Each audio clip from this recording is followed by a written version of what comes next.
গত কয়েকদিন ধরে চলা পোস্ট যুদ্ধের পর এবার 21শে জুলাইয়ের সভা থেকে অসমের মুখ্যমন্ত্রীকে পাল্টা আক্রমণ শানিয়েছেন মমতা বন্দ্যোপাধ্যায়। তিনি বলছেন, আপনি ভালোভাবে অসম সামলাতে পারছেন না, আপনি যদি সামলাতে না পারেন এবার অসমের বিষয়ে আমরা নাক গলাবো, আমরা কথা বলবো, এমনটাই বললেন মমতা বন্দ্যোপাধ্যায়। তিনি বলছেন, দেখি কতজনকে ডিটেনশন ক্যাম্পে ভরতে পারেন। হিমন্ত বিশ্ব শর্মাকে চ্যালেঞ্জ ছুড়ে দিয়েছেন মমতা বন্দ্যোপাধ্যায়। পাল্টা বিজেপির কি প্রতিক্রিয়া, পরপর দেখুন।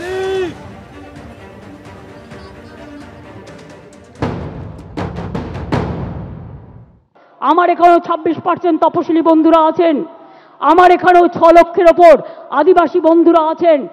তারা হিন্দু নয়, রাজবংশী হিন্দু নয়, মতুয়ারা হিন্দু নয়। ভোটের কার্ড নিয়ে খেলবেন আর ইলেকশন আসলেই তাদের ঘাড় ধাক্কা দিয়ে আপনারা বের করে দেবেন। আমি সাগরিকাদের টিমকে ধন্যবাদ জানাচ্ছি যে তারা দিল্লিতে যমুনানগর কলোনি ভিজিট করে এসছে। কাশ্মীরে পহেলগাঁও হওয়ার পরে ইন্ডিয়া মধ্যে থেকে সবচেয়ে প্রথম টিম তৃণমূল কংগ্রেস, যেখানে যেখানে পহেলগাঁও হয়েছিল, যেখানে মানুষ অত্যাচারিত হয়েছিল, সব জায়গায় আমাদের টিম প্রথম গিয়ে পৌঁছেছিল। আর আসামের মুখ্যমন্ত্রী, আপনি আসামকে সামলাতে পারছেন না, আপনি বাংলায় নাক গলাচ্ছেন। নাক গলানো বন্ধ করুন, তা নাহলে সুস্মিতা দেবদের বলবো আন্দোলন গড়ে তুলুন, আমরা সবাই যাব, দেখি কত ডিটেনশন ক্যাম্পে আমাদের ভরতে পারে। অবশ্যই আপনাদের সামনে রাখবো বিজেপির প্রতিক্রিয়া, কিন্তু তার আগে আপনাদের শোনাবো মমতা বন্দ্যোপাধ্যায় যে কথা বলেছেন যে তৃণমূলকে শেষ করা অত সহজ নয়। মমতা বন্দ্যোপাধ্যায় আর কি বললেন দেখুন। যত কুৎসা করবেন, যত অপপ্রচার করবেন, তৃণমূলের ভিত আরো শক্তিশালী হবে। যখন তৃণমূল জন্ম নিয়েছিল কি বলেছিলেন? ঘাস খেয়ে নেবে, গরুতে খেয়ে নেবে। যখন একটা ছোট্ট চারা পোতা হয় ওটা পাহারা দিয়ে রাখতে হয়, বেড়া দিয়ে, যাতে ছাগল গরুতে না খায়। আর গাছটা যখন বটবৃক্ষ হয়ে যায় তখন তাকে পাহারা দিতে হয় না, সে নিজেই সকলকে ছায়া দেয়। এটা মাথায় রাখবেন, তৃণমূলকে শেষ করা অত সহজ নয়। যারা ভাবছেন মমতা ব্যানার্জিকে রোজ গালাগালি দিয়ে, অভিষেককে গালাগালি দিয়ে, চন্দ্রিমাকে গালাগালি দিয়ে, তৃণমূলকে গালাগালি দিয়ে এবং স্ক্রল করে তারা পার পেয়ে যাবেন, তারা সোশ্যাল নেটওয়ার্কে মহাশূন্যে পৌঁছে যাবেন আর ইনকাম বাড়াবেন। আরও টাকা চাই আপনাদের, আর কত টাকা হলে থামবেন? সবাইকে চোর বলছেন, সবাইকে ডাকাত বলছেন, লজ্জা করে না?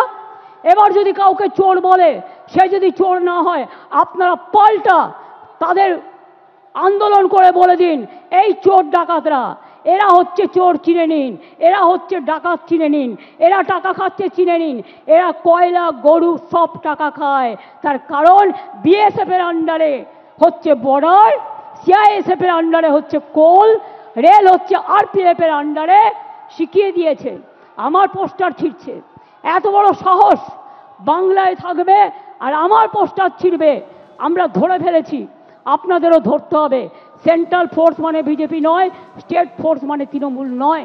পুলিশ কাজ করে, প্রশাসন কাজ করে ইম্পার্শিয়ালি, এটা ওদের সবচেয়ে বড় পরিচয়।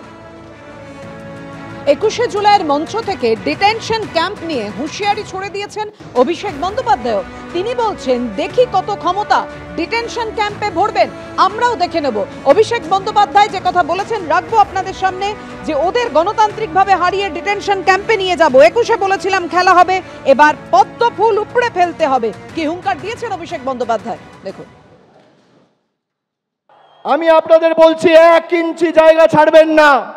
এরকম না আত্মতুষ্টিতে ভুগলে হবে না যে তৃণমূল জিতছেই, মমতা ব্যানার্জি আছে, আমরা লড়ে নেব। মমতা ব্যানার্জি আছে, সে আমাদের নির্দেশ দেবে, পথ চলার দিশা দেখাবে।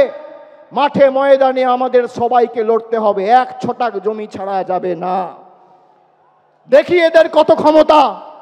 বাংলার মানুষকে ডিটেনশন ক্যাম্পে নিয়ে যেতে চায়, এদেরকে 26-এর পর ডিটেনশন ক্যাম্পে আমরা নিয়ে যাব। এদেরকে ডিটেনশন ক্যাম্পে রাজনৈতিকভাবে গণতান্ত্রিকভাবে হারিয়ে আমরা নিয়ে যাব। আমাদেরকে আপনি বলবেন দেশের নাগরিক, আর কে দেশের নাগরিকরা? 70টা বিধানসভায় জিতে আর 12টা লোকসভায় জিতে ভারতবর্ষের বিভিন্ন জায়গায়, দিল্লিতে, জয় হিন্দ কলোনিতে বাঙালিদের উপর অত্যাচার, আক্রমণ, বিদ্যুৎ কানেকশন, জলের কানেকশন কেটে দেওয়া হচ্ছে। আজকে যারা বাংলায় 70টা আসন আর 12টা লোকসভায় জিতে ভারতবর্ষের বিভিন্ন ঝুপড়িতে, ভারতবর্ষের বিভিন্ন বস্তিতে, বিভিন্ন জায়গায় বাঙালিদের আক্রমণ করতে পারে, অ্যারেস্ট করতে পারে, বাংলাদেশি বলতে পারে, তারা যদি বাংলা দখল করতো কি হতো? তৃণমূল থ্রেটের রাজনীতি করে বলে জবাব দিয়েছেন রাজ্য বিজেপি সভাপতি শ্রমিক ভট্টাচার্য। আর কি বলেছেন?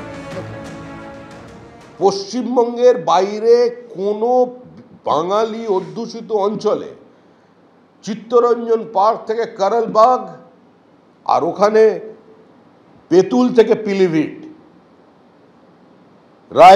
রায়পুর, বিলাসপুর, যেখানে যত বাঙালি অধ্যুষিত আছে অঞ্চল আছে, মুখ্যমন্ত্রী একটা মিউনিসিপ্যালিটির আসনে তৃণমূল কংগ্রেসের জমানত বাঁচিয়ে দেখাতে যদি পারেন তাহলে বিজেপি তার কাছে পরাজয় স্বীকার করে নেবে।